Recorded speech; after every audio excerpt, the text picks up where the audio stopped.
What's going on, everybody? UCF Jaguar back with GenJag.com, and what a game it was last Sunday as the Jaguars took down the Bengals by a final score of 23-7. Everbank Field was loud and rowdy as the Jaguars got their first home victory of the season, and they got their first winning streak of the season. The Jaguars move on to 5-3, tied for first place in the AFC South, and it's a really awesome time to be a Jaguar fan right now. But let's go ahead and break down this game from last Sunday. It's a foot race. Robinson and Browner, and it's Robinson who wins it. Touchdown, Jacksonville. His 14th win. Bortles with top, looking deep for Robinson. So much like the Jaguars' most recent game against the Colts, the Jaguars won on every side of the ball. They won on offense, they won on defense, and they won on special teams as Lambo was perfect and we got a punt return. You look at the total yards this game. Jaguars had 408 total yards. The Bengals had 148. We had 26 first downs while the Bengals only had 8. And if you compare, the Jaguars were 12 for 18 on third down conversions, while the Bengals were a measly 1 for 8. And I thought on third downs, Blake Bortles did a really good job of converting a lot of third downs. Usually we get in these like 3rd and 2, 3rd and 3, and 3rd and 4 situations, and you know we're used to running the ball, but Blake Bortles was actually able to get some first down conversions when we didn't have to use the run game. But also what was also impressive was 3rd and 5 and beyond. We were able to get a lot of third down conversions that way, and it was definitely an encouraging game by Blake. But one huge thing this game was the time of possession. The Jaguars controlled the ball the whole game. We had the ball for 40 minutes and 14 seconds versus the Bengals 19 minutes and 46 seconds. We essentially had the ball over 2/3 of the game. And the defense was gassed at the end of the game. And, you know, whenever the Bengals went out on offense, our defense was well rested. And that was a recipe for disaster. You don't want to play against a rested Jaguar defense because our defense is nasty. You know what I mean? Our defense, like Jalen Ramsey getting in that fight with AJ Green.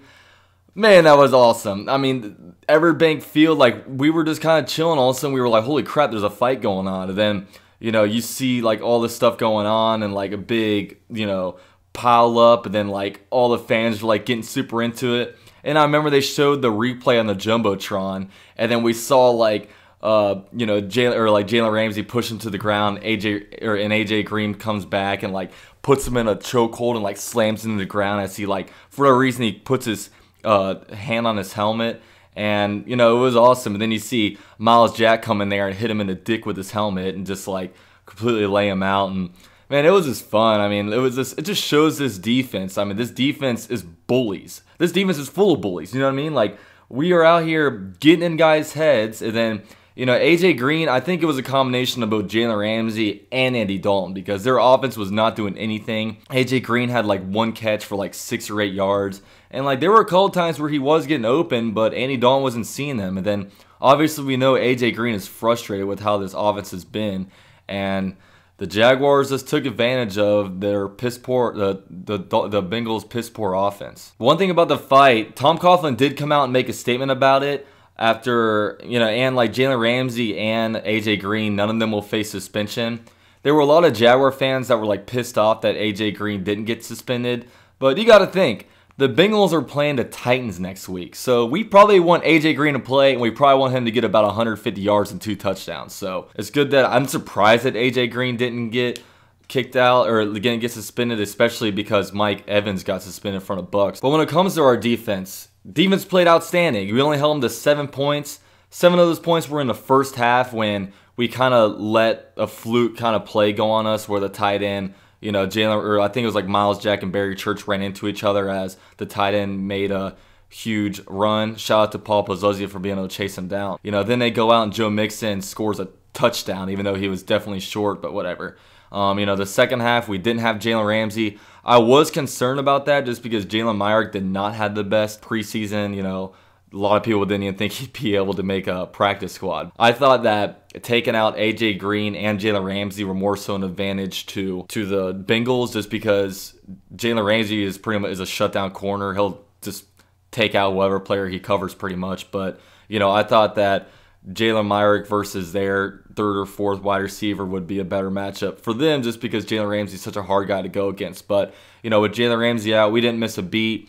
Aaron Colvin went in there and stepped in for a spot as Jalen Myrick went in on the nickel kind of coverages. So, it was good. It was good seeing that, without one of our top 3 defensive players, if I'm going to include Telvin Smith and Calais Campbell in there, we were still able to hold down their offense. But another thing nice about our defense is everyone's like, oh, we have such a bad run defense. By the numbers, we do have a bad run defense technically, but we held Joe Mixon to 13 carries for 31 yards, and he was really the only guy that got the ball. I think Bernard had 1 carry for -1 yard, but we held these guys at 30 yards rushing, and that's awesome. Avery Jones had a good game.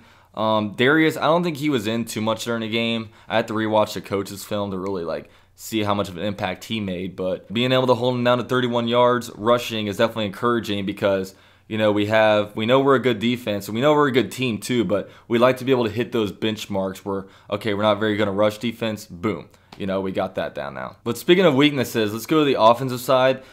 Blake Bortles, he's been killed by all the fans. He's pretty much been written off by a lot of people as a Jaguars quarterback. Everyone's just saying he sucks, but he had a really good game today. The other day, I was extremely impressed with him on third downs, how he was able to, go in there and comfortably throw the ball and complete some passes. He really only had one super errant throw, and that was to Keelan Cole. The dude one-handed caught it. That was awesome. He missed that one throw to Mercedes Lewis. It would have been, you saw, it was a really good job of him by being able to even get the ball off, but if you looked at it, it looked like Mercedes Lewis stopped running.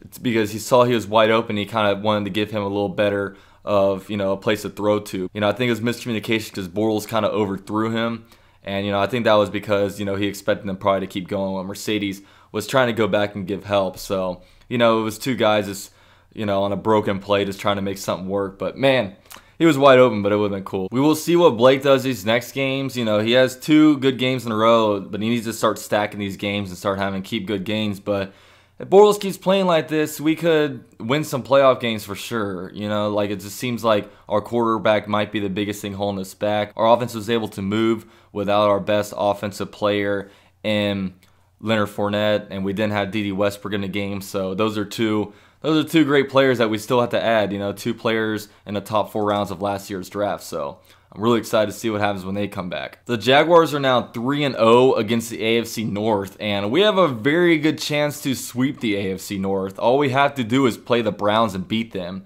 We have the easiest team in the AFC North, and I was thinking, when was the last time we actually swept a division? It had to have been over 10 years ago, because I definitely can't.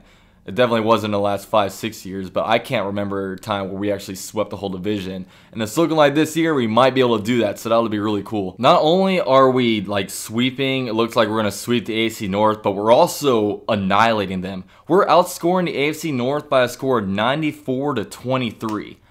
Jaguars domination right there, baby. It was really just such a fun game to be a part of, the Forever Teal game. It would be a game I remember for a long time. The last time I saw the Jaguars win a home game was on the Thursday night game in 2015, where Rashad Green had that punt return when we were wearing those Star Wars looking ass uniforms, those color rush ones. I hate those uniforms, but whatever. But that was the last time I saw the Jaguars win.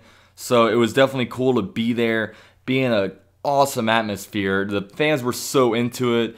So many highlights. That punt return was freaking sweet. Even the fight was awesome. It was really cool to, see how the stadium reacted to that. But just an awesome game. So that's the end of my video. Let me know what you guys think of this Jaguars win.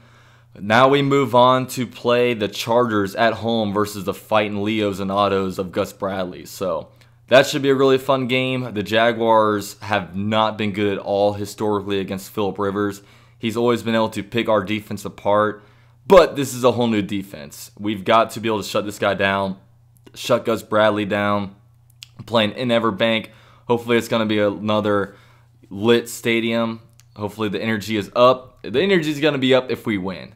So with all that said, it's your boy UCF Jaguar with GenJag.com, and we out. Hey, this Pac-Man Jones down here in Jacksonville. Duval! Duval. There you go.